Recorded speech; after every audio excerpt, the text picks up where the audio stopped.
I think one of the problems, fundamental problems of traditional education is that it is adult defined. The endpoint has already been decided, right? The tools and the pathways have already been decided. And so where's the room for distributed expertise? Where's the room for sharing one's knowledge, for leveraging one's knowledge and practices? So that notion, the traditional way of thinking about education, really constrains opportunities for the imagination, for working jointly together. And I think that traditional notions of the ZOPD fall into that trap, right? So people will say, the zone of proximal development is about scaffolding a child so that she can do what she couldn't do alone, right? And that's a very basic understanding. It's a real misunderstanding that we see more in the US than any other place. Scaffolding is just one form of assistance, and we would never want to equate it with the zone of proximal development as the only means of assistance, because in scaffolding, well, what's a scaffold?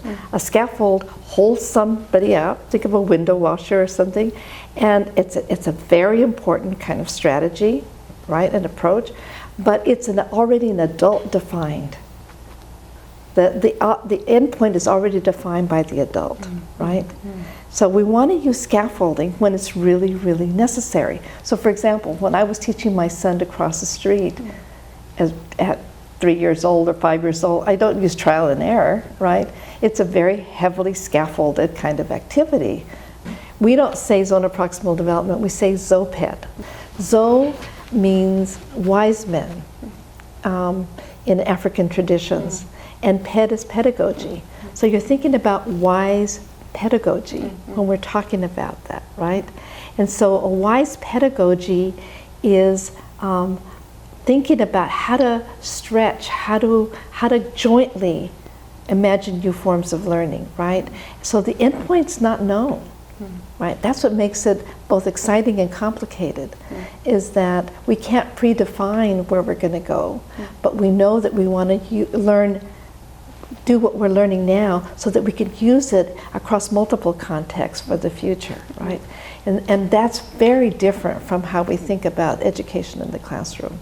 It's not as a joint accomplishment. So I think that's the simplest way to think about it. The zone of proximal development, or ZOPD, is not an individual accomplishment, it's a social accomplishment, right? It's a social accomplishment that's been culturally mediated by engaging in practices that have a history with tools and forms of assistance. That's really what I think is so powerful about the zone of proximal development. And I think people really misunderstand that. They think that I'm going to work in Jen's zone of proximal development, or I'm going to help Jen do that. And yet, that's really not what Vygotsky was talking about, from my understanding.